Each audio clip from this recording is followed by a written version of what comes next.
c'est pareil. Et je montre tout le temps, je ne veux peut-être pas vous le faire là parce que je l'ai montré 50 000 fois, mais je montre tout le temps la courbe de ma chaîne YouTube. Pour info, ceux qui savent pas, j'ai 22 000, 23 000 abonnés sur YouTube. Quelques vidéos qui sont à plus de 150 000 vues, donc ça pas trop mal. Il y a 150 vidéos à peu près, 150, 160 vidéos à peu près. Donc voilà. Ma chaîne YouTube, la première année, en cumulé, j'ai fait autant de vues que le premier mois de la deuxième année. En gros, il y avait 4 vues par vidéo, on va dire ça comme ça. C'est pas grave. Faut pas s'inquiéter avec ça. C'est normal. C'est comme pour Twitch. Le temps qu'on trouve notre voix, qu'on trouve notre manière de nous exprimer, qu'on trouve une façon de construire nos vidéos, c'est long, ça met du temps, tout simplement. Aujourd'hui, sur Twitch, il y a beaucoup de monde, mais genre beaucoup de monde. Si on veut gagner en visibilité,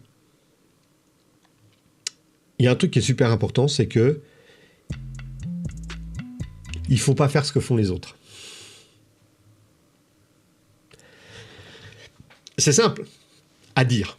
Il ne faut pas faire ce que font les autres. D'un côté, il faut faire ce que font les autres, c'est-à-dire qu'il faut s'inspirer de ce que font les gens, mais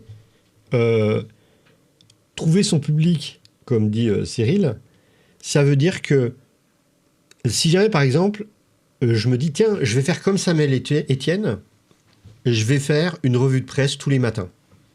À votre avis, est-ce que ça va marcher ?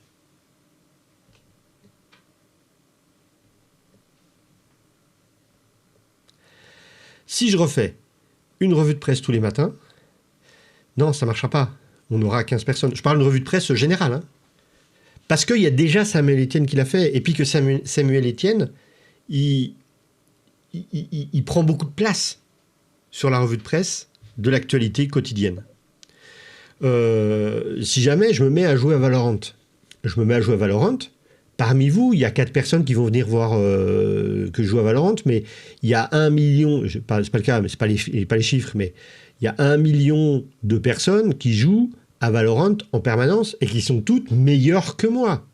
Donc, sauf si je suis un animateur, un entertainer exceptionnel, et puis que les gens vont pas venir me voir parce que je joue à Valorant, mais parce que justement je suis un bon animateur de divertissement qui utilise le support, je prends Valo, mais je prends n'importe quoi d'autre, hein, de Valorant. Ok, peut-être, mais la différence qu'il va y avoir, c'est il faut pas reprendre ce que font les autres parce qu'on rentre alors en concurrence avec des gens qui sont établis. La seule manière de se différencier, c'est de faire des choses différentes. La seule manière de se différencier, c'est de faire des choses différentes. C'est dans la racine du mot. Et c'est pour ça que je pense, a posteriori, je ne l'ai pas fait exprès, mais c'est pour ça que je pense qu'à posteriori, je suis remonté et que j'ai trouvé ma communauté quand je me suis lancé sur Twitch. Parce que quand je me suis lancé sur Twitch, ce que je faisais, ce que je présentais, en français, il n'y en avait pas. J'étais le seul à faire ça. Et alors c'est un coup de chance, hein, on va être très très clair. C'est un coup de chance. Comme dit Alexia, il faut s'inspirer et se démarquer. Mais ne faites pas ce que font les autres. Si vous faites ce que font les autres, vous êtes noyé dedans. Et ce que je viens de dire, c'est valable. Ici, sur Twitch, sur YouTube, vous imaginez, vous créez une boîte. Si vous créez une boîte, c'est valable aussi. C'est le cas également. Il faut vous différencier. Pourquoi les gens, il faut se poser la question, pourquoi les gens, ils vont venir vous voir, vous, ils ne vont pas venir voir un autre qui est là depuis 5 ans et qui fait la même chose. Pourquoi ? Si on n'a pas la réponse, c'est qu'on ne se différencie pas. Alors après, encore une fois, ça peut nous convenir. C'est après une histoire de choix. Tu n'es pas obligé de te démarquer. Tout dépend ce que tu attends de tes streams. Si le stream, il va te servir pour... J'essaie de trouver les bons mots, hein, pour t'exprimer sans forcément attendre un retour, tu t'en fous. Tu t'en fous de la régularité, de la diversité, etc. Tu t'en fous. Tu peux faire ça pour le plaisir de partager avec quelques copains un moment de jeu vidéo, un échange, un truc comme ça, pour t'entraîner à faire quelque chose, etc. Donc de ce côté-là, il n'y a aucun souci. Par contre, si on cherche à développer sa présence sur les réseaux sociaux, à faire travailler ce qu'on appelle son personal branding, c'est comme ça que ça s'appelle. Hein. Quand quelqu'un se lance en stream, il y en a qui veulent se lancer en stream, je ne sais plus, sur Ivory qui en parlait tout à l'heure, je ne sais plus qui c'est qui posait la question, quelle légitimité, etc. La légitimité, si vous voulez faire du stream, faites du stream. Voilà. Une erreur serait de dire que ce que j'ai envie de faire, ça n'intéressera personne. Pourquoi je dis ça ? Parce que si ça vous intéresse, il y a d'autres personnes que ça va intéresser. C'est tout. C'est vraiment un truc. Faut pas avoir peur de faire des choses. Donc la première chose, c'est vous avez envie de streamer un truc, go, faites-le. Ça, c'est la première chose. Il n'y a pas... En fait, le vrai souci qu'il y a, c'est vraiment compliqué. Hein. Alors, on va être bien clair hein, sur ce que je vais dire.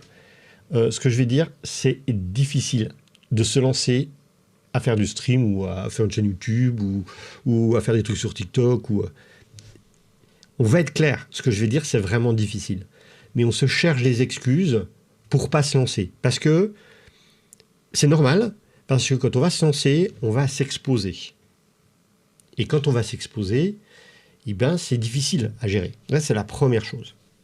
Première chose. Deuxième chose, de toute façon, vous avez une idée, vous avez envie de faire le truc, essayez-le. Il ne faut pas prendre mal ce que je vais dire, mais au début, ça va être bancal. Au début, il y a plein de trucs qui n'iront pas. Mais à part quelques cas particuliers, au début, il n'y aura pas grand monde qui va regarder. Donc, en fait, cette exposition, cette prise de risque qu'on va faire, elle ne va pas être si grande que ça. Vous avez envie de faire du crochet. Moi, je vous dis mon sentiment.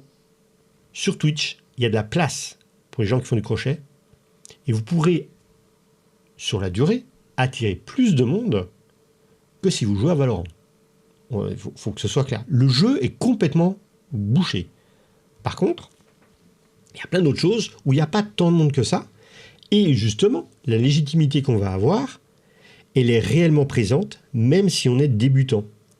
Je vais lire vos messages après, mais pour moi, c'est des choses qui sont importantes, ce que je suis en train de dire. Pourquoi, même si on est débutant, il y a une valeur à faire ça, c'est que je ne sais pas si vous avez déjà eu un expert qui vous explique comment fonctionne un truc, puis que vous êtes débutant dedans. Vous allez rien biter. Parce qu'il y a un jargon, parce qu'il va supposer plein de choses que vous savez, et ce n'est pas le cas. Un débutant, il a besoin d'un mec un tout petit peu moins débutant que lui pour le suivre, pour comprendre. Donc, vous dites « Ouais, mais j'ai pas de légitimité à parler de ce sujet-là. » Si vous faites un truc et que ça marche, oui, vous direz des conneries. Vraiment, hein, oui, vous le direz des conneries. Tout le monde en dit. Tout le monde en dit, ça arrive à tout le monde. C'est pas grave, c'est pas un souci en soi. Oui, vous direz des conneries, ça arrive. Bon, ben voilà. Ça, c'est un premier point. Il y a un deuxième point.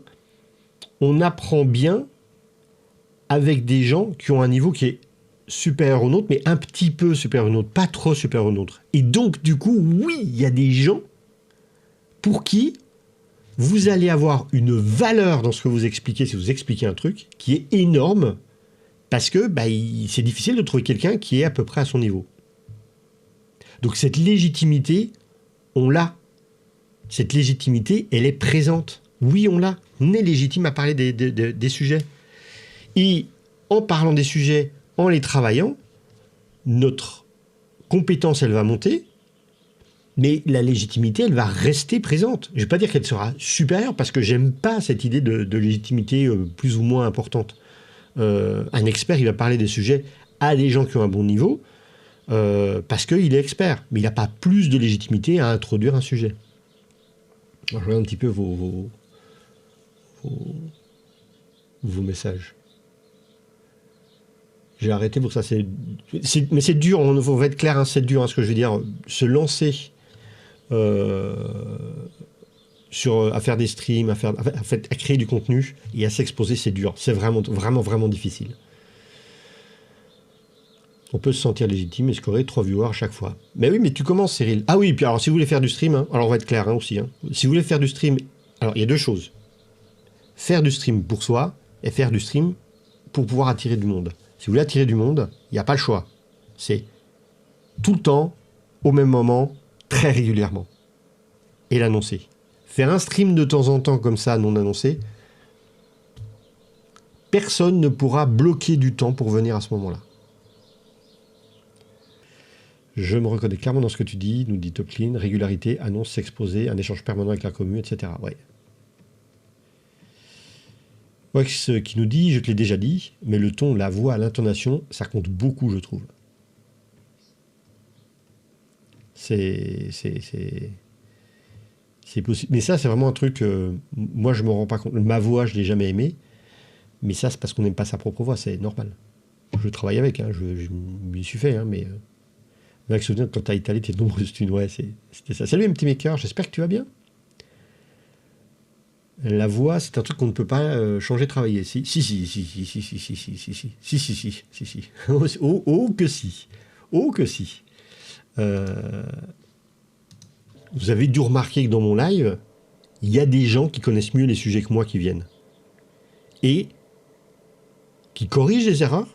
Parce que oui, comme je l'ai dit, on dit tous des conneries. Une grosse connerie sur les antennes paraboliques à centrer la dernière fois, par exemple. Merci, Christian. Je l'ai vu, mais je n'aurais pas vu. Christian m'avait repris. Donc, très bien, de ce côté-là, vraiment super. C'est la première chose. Et puis, deuxième chose, ça permet d'apporter des précisions. Le chat, il n'est pas là contre vous. Il est là avec vous.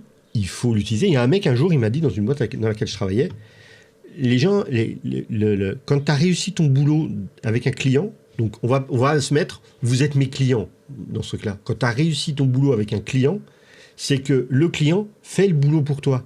Toi, tu es là pour chapeauter le truc. Quand il y a plein de gens qui connaissent très bien un sujet dans le chat et qui en parlent et qui présentent, qui donnent des exemples, etc., c'est génial parce que moi, j'apprends, je fais un peu de vulgarisation, quelquefois je réexplique les trucs qui me sont donnés, mais j'apprends et c'est génial. Pour ça, c'est assez génial. Il y a une richesse à avoir une communauté. Alors le problème, c'est que la communauté, elle vient quand il y a suffisamment de monde. Donc il faut avoir cette régularité pendant un certain temps, important. C'est un truc qui m'a frappé dans la génération Twitch. Les streamers tout seuls, c'était rare. C'est intéressant de regarder. Si on veut comprendre un petit peu les gros streamers qu'on a aujourd'hui, alors c'est pas simplement des streamers autour du jeu, hein, mais les gros streamers qu'on a aujourd'hui, il faut regarder un petit peu ce qu'a fait les interviews et les portraits de Zerator. C'est très très intéressant pour comprendre un petit peu le milieu, d'où ils viennent, tous ces gens-là, parce que lui, il était un petit peu dans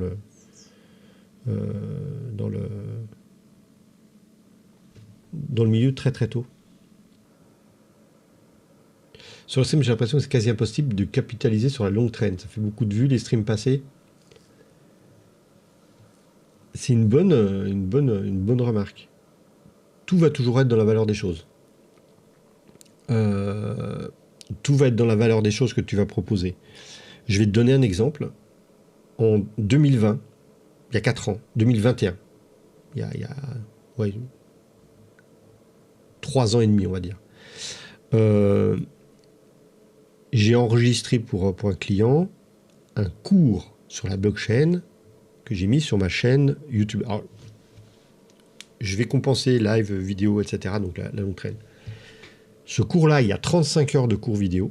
Alors bien sûr, il y a des mecs qui m'insultent parce que je parle pas bien, parce que je dis des conneries, parce que je reviens sur des trucs qui sont évidents et ça, il ne faut pas y revenir. Bon, tant pis. Hein.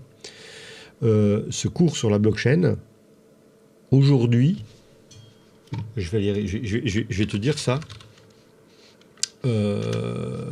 Aujourd'hui, sur ma chaîne des replays, il y a guère que ça sur ma chaîne des replays, parce que du coup, je poste plus les replays, vu que maintenant, je suis sur YouTube, là où j'étais pas avant.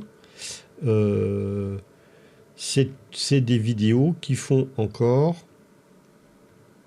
données d'analyse. Voilà, encore 300 vues le mois dernier. Voilà. La première vidéo, la partie 1, encore 300 vues le mois dernier. Donc tout est une histoire de valeur de ce qu'il y a dedans. Donc oui, La longue traîne. Alors, c'est YouTube, c'est pas Twitch. Twitch ne conserve pas très longtemps les lives. Et c'est pour ça que aussi, si vous streamez, s'il vous plaît, vos streams, mettez-les sur YouTube. C'est hyper important. C'est hyper important à tous les points de vue. C'est hyper important déjà pour garder un historique de ce que vous avez fait. C'est vachement important. Ce que vous faites, vous créez quelque chose, vous expliquez. Quand je dis que vous créez quelque chose, même si vous êtes en train de faire du coloriage, vous créez quelque chose. Vous êtes avec une communauté, il y a un échange qui a lieu, etc. Cette chose-là, si vous la sauvegardez pas, elle disparaît. Déjà, rien que de ce point de vue-là, c'est intéressant de le conserver. Ne serait-ce que d'un point de vue historique, j'ai envie de dire.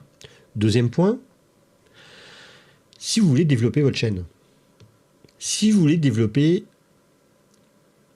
votre personal branding, mais votre marque, votre présence sur les réseaux, quand on fait un live, les gens ne verront ce qu'on fait que si on est live. Voilà. Il n'y a que si on est live, quand on fait des lives, que les gens vont nous voir. On apparaît dans le roster sur Twitch que quand on est live. Moi, je fais des lives, je fais à peu près, aujourd'hui, 4 à 5 heures de live par semaine. Le reste du temps, je ne suis pas en ligne. Si quelqu'un qui ne me connaît pas, qui en a vaguement entendu parler, il vient, s'il ne vient pas pendant ces moments où je suis en ligne, il ne me verra jamais. Si vous mettez sur YouTube, les vidéos sur YouTube, une fois qu'elles sont mises, tant que vous les mettez pas en privé, elles restent présentes. Elles vont rester présentes jusqu'à ce que vous les enleviez. Et donc, quelqu'un qui va tomber sur vous sur YouTube, il peut voir un live passer et se dire c'est intéressant, etc. Et donc ça, c'est un truc qui est vraiment important parce que ça vous donne une présence en dehors de vos lives. Derrière, les subs, ils sont importants parce qu'en termes de visibilité, en termes de... Par exemple, quand je suis allé contacter les éditions Diamond pour pouvoir leur dire hey, ça serait cool qu'on fasse un truc, etc., j'ai mis en avant qu'il y avait des subs, qu'il y avait des followers, qu'il y avait du monde qui venait pour avoir de la crédibilité. Donc ça compte énormément de ce côté-là. Voilà, donc déjà, ça c'est fixé. Il y en a qui me font des dons directement sur Tipeee. Là, par contre, il y a beaucoup moins de charges qui est pris, il y a beaucoup de choses qui viennent dans mes poches, mais le problème, c'est que c'est pas visible ici, c'est moins visible ici. Cela dit, je veux pas plus le rendre visible ici, parce que je pense et je sais qu'il y a des gens qui veulent aider la chaîne, qui veulent aider ce que je fais de façon discrète. Voilà. Et donc, ils n'ont pas envie de le montrer. Et donc, du coup, c'est une manière de le faire sans montrer. Alors, ah oui, je disais, Ko-fi, j'en ai pas ouvert et je pense que j'en ferai pas parce que Ko-fi, c'est un petit peu chiant à gérer d'un point de vue administratif derrière. Je m'explique. Il y a une plateforme qui permet de faire des dons qui s'appelle Ko-fi, que certains d'entre vous connaissent. Et sur cette plateforme Ko-fi, le souci qu'il y a, c'est que eux, ils jouent juste le rôle d'un passe-plat, en quelque sorte. Ça veut dire que, contrairement à Tipeee, qui m'envoie un rapport avec ce qu'il me verse, et à partir de rapport, je peux établir une facture. Ici, dans le cadre de Ko-fi, il faut que je fasse une facture par personne qui fait un don. Donc, c'est juste que ça prend du temps, quoi. Et donc, bon, voilà. Pourquoi je ne le vois plus? Ah, ça va. Qu'est-ce qui te motive à refaire des lives semaine après semaine? Il y a plusieurs choses. Putain, déjà, je m'éclate, quoi. Voilà, je m'éclate. On va être clair, hein. Je m'amuse ici, je suis là, ça me plaît de vous expliquer tout ça, de jouer un petit peu avec, d'essayer de trouver de nouvelles idées, de faire un setup qui marche. Ouais, déjà ça m'amuse. Et puis, il y a un vrai échange. Là, voilà, depuis, je sais pas depuis combien de temps on c'est le live, je sais même pas combien vous êtes, je regarde même pas ça. Depuis 1h30, on est là, on papote. J'ai mis que la cam, quoi. Et puis, on échange. Vous dites des choses, j'en réponds, je réagis, je donne mon avis, etc. Et pour moi, et j'avais expliqué une fois, le live du vendredi, il est important pour moi. C'est dur, hein, le live du vendredi. Vous vous rendez pas compte à quel point il est dur. Parce que moi, des fois, je me suis levé toute la semaine à 6h moins 10. Je rentre tous les jours de la semaine à 7h30, 8h du soir. Je suis claqué. Et le live du vendredi, c'est littéralement une forme du « Allez, les copains, on va boire une bière ensemble et on papote et on discute de plein de sujets le soir autour d'une bière pour commencer le week-end. » Et c'est ça. Il y a ce côté-là. Il y a ce côté-là.